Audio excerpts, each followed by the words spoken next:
ஓட்டு கேட்க போனா குப்பை கூடைய தூக்கிட்டு வந்து ஒரு அசிங்கமாய் போச்சு குமார்.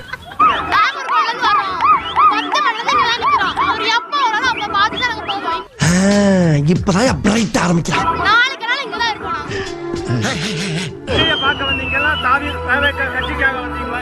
விஜய் பார்க்க தான் வந்தோம். எனக்கு ஓட்டு கிடையாது. நான் 10ஆம் கிளாஸ் தான் படிக்கிறேன். எனக்கு ஓட்லாம் இல்ல. விஜய் பார்க்க தான் வந்தேன். அனுமதி வழங்கப்பட்டும் இந்த இன்றைய பிரச்சாரம் ரத்து செய்யப்பட்டிருந்தது. உடல் சோர்வு காரணமாக இன்றைய பிரச்சாரம் ரத்து செய்யப்படுவதாக ஒரு தகவல் சொல்லப்பட்டிருந்தது. படுத்து தூங்குறாரு. தூங்குறானா? 7 மணிக்கு அப்படி என்ன பாது? அத்தடி தெய்வமே, புயல் வேகத்துல போய்கிட்டு இருக்கே, குறுக்கு எது மணலாரி வந்துடா சாமி. எல்லாம் தப்பிச்சு ஓடுகிறா ஓடுகிறா, எல்லாம் தப்பிச்சு ஓடுகிறா ஓடுகிறா. இது ஏதோ காமெடி பீஸ்ரா, ரொம்ப வீக்கா இருக்கான்.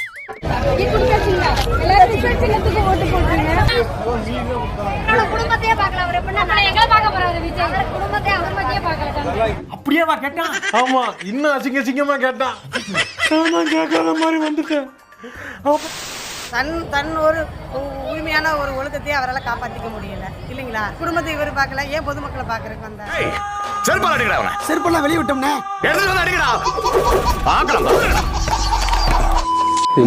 விஜய்க்கு மட்டும் போடவே கூடாது.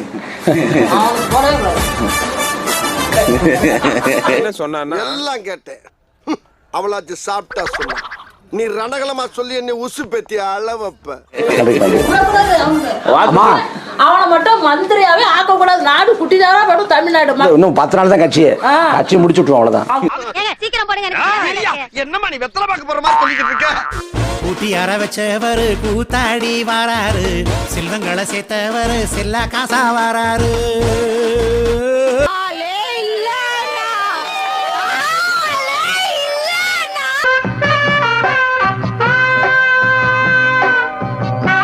இங்க பாரு. Number 1, number 2. ஏகேவை தூக்கிட்டு வந்தாலும் சரி, எம்எஸ்கே தூக்கிட்டு வந்தாலும் சரி, ஓட்டு போட முடியாது.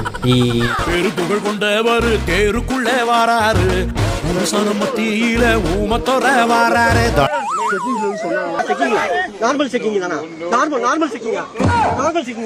கண்ணாடி போட்டவரு கண்ணா மூடி வராரு, உதுபத்தி வாசனையில் ஊர்வலமா வராரு. என்னடா பண்ணிட்டு இருக்க இந்நேரத்துல? ஓடி வந்து இங்கு பிளாஸ்ட் அப்படின்னாங்க. கடைசியில பார்த்தா படமே பிளாஸ்ட் ஆயிடுச்சு. சங்கு இது பட்டி தொட்டி தாளம், பட வெடி போடு, இது பஞ்சாயத்து ரோடு. பெரிய வசதியான வாழ்க்கையா இருந்தாலும் என்ன வேணும்? பெரிய வசதியான வாழ்க்கையா இருந்தாலும் எல்லாத்தையும் உதறி தள்ளிட்டு என்ன சொன்னதே சொல்லிட்டு நீ. டேய், என்ன 2 தடவை கேட்டதே டென்ஷன் ஆவற? 2000 தடவை கேட்டிருக்கோம். மனுஷனா பொறுமை வேணும். வசதியான வாழ்க்கையா இருந்தாலும் எல்லாத்தையும் தூக்கி எறிஞ்சிட்டு உங்களுக்காக மட்டுமே வந்திருக்கிறேன். ஆமா, இப்ப முடிச்சிட்டு பிளாட்ஃபார்ம்ல தான் படுக்க போறாரு. நார்மலாவே என்னம்மா என்ட்ரியிலே இச்சு போறேன். விட்டுட்டு வந்திருக்கிறேன். எதடா விட்டுட்டு வந்திருக்கிறேன்? பொண்டாட்டியம் தவிர வேற எதையும் விட்டுட்டு வரல.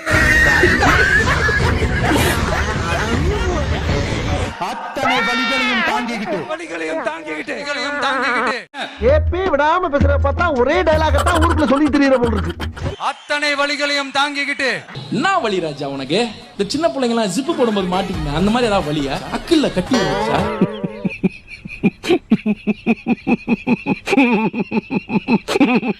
அத்தனை வலிகளையும் தாங்கிக்கிட்டு.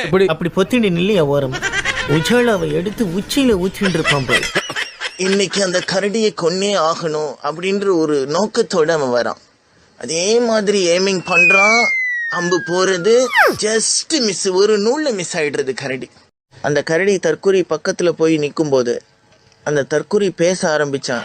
அத்தனை வலிகளையும் தாங்கிக்கிட்டு உங்களுக்காக மட்டுமே வந்திருக்கிறேன் அப்படின்னு துப்பிட்டு போயிடுச்சு.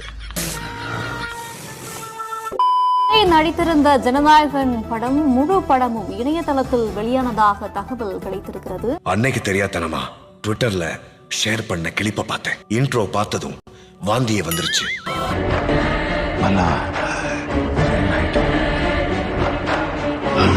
எனக்கு எப்பெல்லாம் பயம் வருதோ அப்பெல்லாம் ஒருத்தரோட கதையை மனசுல நினைச்சுப்பேன். அந்த தைரியத்தோட அட தத்தியம் பிடிச்ச போக்கலாம் என்ன மேல இருக்கான் பாருங்க. பார்க்க முடியாத படத்தனா அந்த தைரியத்தோட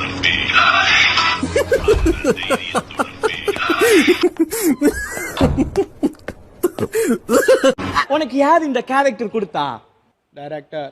டேய் நீ என்ன சொல்லலாம்? ஐயா எனக்கு இந்த கேரக்டர் கொடுக்காதீங்க, போட்டா நல்லா இருக்காது. எனக்கு பிரச்சனை வந்ததும் பிளைட் பிடிச்சி ஓடுற ஒரு காலி கேரக்டர், பிரஸ் மைக்க பார்த்ததும் பின்வாசல் வழியே தெரிஞ்சு ஓடுற தொடர்ந்து கேரக்டர். இந்த மாதிரி ஏதாவது கேரக்டர் கொடுங்க, அதுதான் என் மூஞ்சிக்கு செட் ஆகும். இனிமேட்டு கேட்டு வாங்குறா பாடுவா பிச்சு கூட வச்சுவா.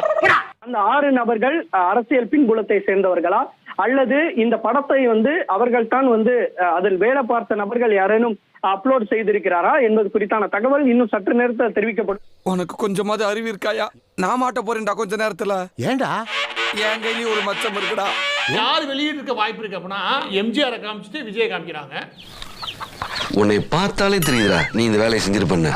விஜய் ஃபேன்ஸே இதை பார்த்துட்டு அதுக்கு போஸ்ட் போட்டுட்டு இருக்காங்க. எலெக்ஷனுக்கு எடுத்த படம் லீக் ஆனாதான்டா நாங்க கவலைப்படணும், எலெக்ஷனுக்கு எடுத்த படம் லீக் ஆனா நீங்க தான்டா கவலைப்படணும். என்னடா இது? அண்ணே என்னடா இது மழை அப்படினே அது தெரியுதா? ஈன அந்த வீட்டுல மட்டும் போட்டு வாடானா என் வீடு வரைக்கும் போட்டு வந்திருக்க. விஜயினுடைய தமிழக வெற்றி கழகத்திற்கான ப்ரொமோஷன் மாதிரியான கிளிப். சத்தியமா எங்களுக்கு தெரியாது. எங்களை விட்டுருக்கீங்க என்னங்க அண்ணே, எங்களை எப்ப வேணாலும் அடிச்சுக்கலாம்னு அத்தாச்சி ஏதோ சொல்லுது. என்னன்னு கேளுங்க. இதுல பாத்தீங்கன்னா எடிட் போட்டு ஒரு டேட் போட்டு அப்ப பாத்தீங்கன்னா அது எடிட் ஷூட்ல இருந்து அது போயிருக்கு. டைரக்டர் எடிட்டர் சேர்த்தா மொத்தம் 6 பேர் மட்டும் தான் அக்சஸே பண்ண முடியும். வேற யாருமே இது உள்ளர வரவே முடியாது. அப்ப அங்கிருந்து தான் கசிஞ்சிருக்கு அப்படின்னா அத்தாச்சி உங்க பக்கக்கா. ஐயே வர வர சாச்சி எல்லாம் ஸ்ட்ராங் ஆகிக்கிட்டே போகுது. இந்த படத்தை வச்சு ஒரு பெரிய பிரச்சாரம் பண்ணிடலான்ற எண்ணமும் விஜய்க்கு இருந்துச்சு. பயன்படுத்தி தேர்தல் பரப்புரையில ஏதாவது ஆதாயம் தேடலாம் அப்படின்னு விஜய் எதிர்பார்த்தாப்புல. இதெல்லாம் ரொம்ப ரெஸ்பான்ஸா இருக்கும்னு எதிர்பார்த்து பண்ண ஒரு விஷயம்.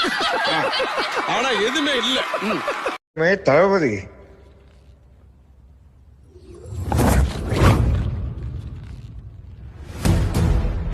நான் ஒரு முறை கயிறு தருகிறேன், அதை வாங்கி கொண்டு போய் ஒத்த புளிய மரத்தில் தூக்கில் தொங்குங்கள்.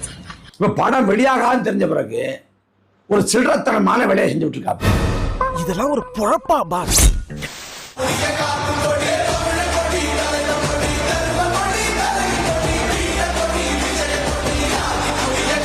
இப்படி மாட்டிக்கிட்டீங்க. மாட்டிக்கிட்டனா?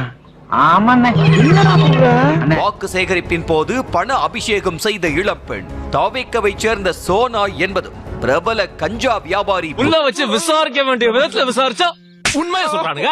என்ன கேஸ் போட போற? கடத்தல் கேஸ் போட்டுருவோம். சிந்தாமல் செதறாமல் 23ஆம் தேதி காலையில எழுந்து போயிருங்க. மறுநாள் காலையில 4 மணிக்கு நடக்கிற மாநாட்டுக்கே முதல் நாளே வந்த மாதிரி 22ஆம் தேதி நைட்டே நம்ம ஆளுங்க போய் வாக்குச்சாவடியில உட்கார போறாங்க. அது என்ன சினிமா தேட்டரா? முதல் நாள் ராத்திரியா உட்காந்து டிக்கெட் வாங்குறதுக்கு கையில துப்பாக்கியோட துணை ராணுவம் பாதுகாப்புக்கு நிக்கும்டா. கான்ஸ்டபிள் அவனை என்கவுண்டர் பண்ணியா? என்கவுண்டரா? உன்னை அப்புறமா வச்சிக்கிறடா. இருடா. டேய் டவுசர் போடா சுற்ற போறாங்க. சுத்தி இருக்கிறவங்கள வச்சு எலெக்ஷனுக்கு 30 நாளைக்கு முன்னாடி கரெக்டா அந்த டைம் பார்த்து ஒரு அவதூறு பரப்ப வேண்டியது. நான் மண்மலைய உடைச்சு கோடி கோடியா திருடுறவன். திருட்டு கேஸ் போட்டா கூட பரவாயில்ல. இவரா இந்த சைக்கோ பயல விட்டு பொண்டாட்டி பிள்ளைங்க பிரிஞ்சதுக்கு நான் காரணமா? நீங்களே சொல்லுங்க. ஒரு ஆன இவன் கள்ள தொடர்பால அவன் பொண்டாட்டி விட்டுட்டு போனதுக்கு நான் என்ன பண்ணுவேன்? இந்த மாதிரி நியூசன்ஸ் கேஸா போட்டு ஊருக்குள்ள ரெஸ்பெக்டே போச்சுறான். சங்கீதா அவர்களை திமுக தான் இயக்குதுன்னா உன் பொண்டாட்டியவே கட்டுப்படுத்த முடியாது. நீ நாட்டை எப்படா கட்டுப்படுத்தணும்? நீ கேட்ட ஒவ்வொரு கேள்வி என்ன செருப்பால் அடிச்ச மாதிரி இருக்குடா. மாதிரி இல்ல, உண்மையிலே செருப்பால தான்.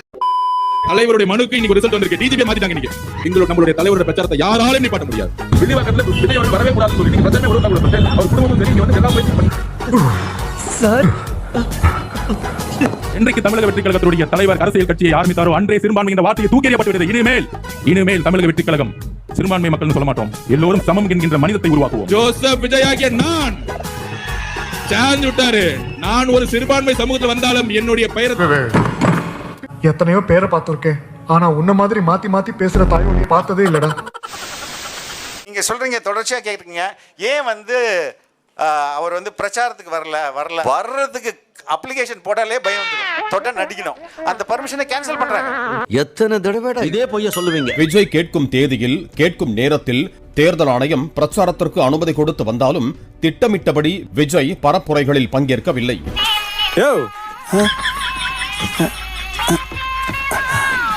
என்ன மாப்ள என்ன சாப்பிட்டு படுத்துட்ட? கலப்பா இருக்கு. இன்று கடலூரில் நடைபெறவிருந்த பிரச்சாரத்தையும் விஜய் திடீரென ரத்து செய்துவிட்டார். 20 நாட்களில் தற்போது வரை 5 நாள் கூட விஜய் முழுமையாக பிரச்சாரத்திற்கு வரவில்லை. உன்னை வச்சு ஒரு ஊர்கா கூட போட முடியாது. ஒத்த மனுஷன் வேன்ல நின்னு பேசிட்டு போறாரு. ஒத்த மனுஷன் வேன்ல நின்னு அதுக்கு எதுக்கு இவ்வளவு பெரிய அரசு இயந்திரம் பயப்படுது?